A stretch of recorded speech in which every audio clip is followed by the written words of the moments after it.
excuse me, hindi po nag-break ang Senado na hindi inaaksyonan ang hinihiling ng executive. Dalawa ang inyong hiningi. Excise tax, napasa namin.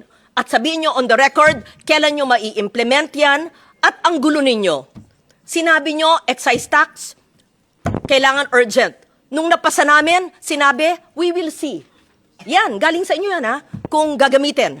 Tapos, the next day, o sige na nga. Ano ba? Ano ba? Kailangan ba? Hindi. It was deemed urgent, napasa, tapos pagkapasa namin, we will see. I'm quoting the executive, nanggaling sa inyo yan. Tapos ngayon, gagawin na. And cite the impact, mararamdaman pa. Yun ang sabi ng chair no, ni Senator Pia, ano ang ramdam sa pagbaba o pagkaltas ng excise tax?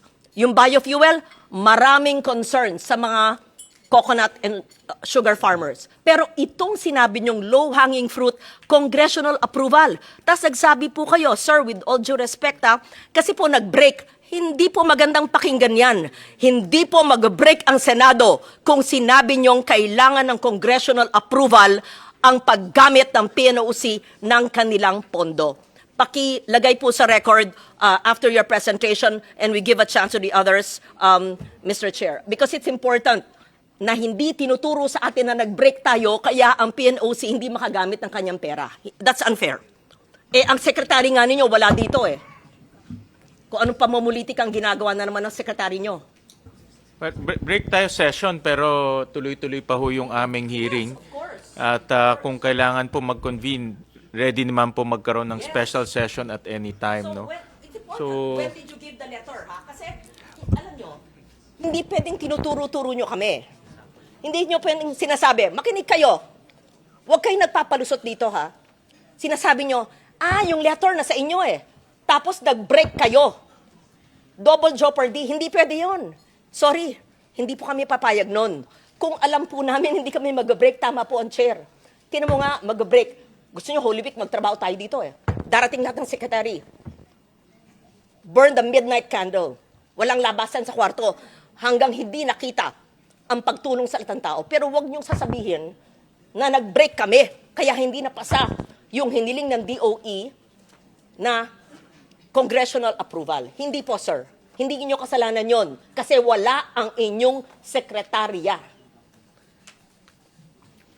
I can't think of anything more important than this hearing convened by the chair.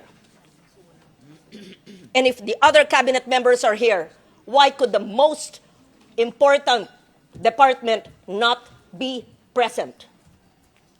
Thank you, Mr. Chair.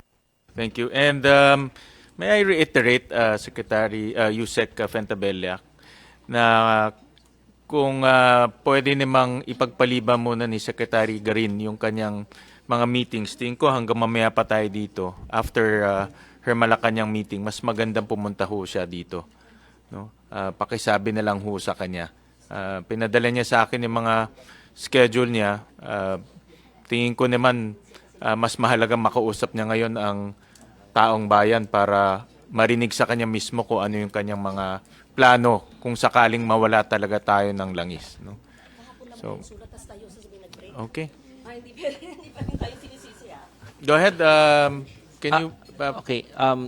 Apologies, Your Honors. Just to clarify, when it was mentioned that a letter was sent, it was for a future action. But we commend definitely the action of the Congress on what we requested. Now, when we saw that there is a need for us to shift, that is a further action, pero na-trigger na naman po yung dati nating ginawa.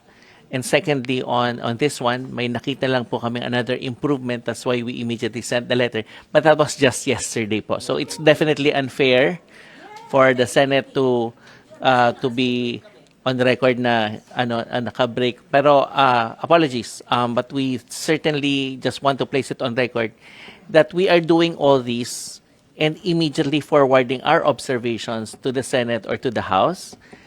Yung mga nasabi po ni Yusek Sales, yung mga iba po doon ay for future action.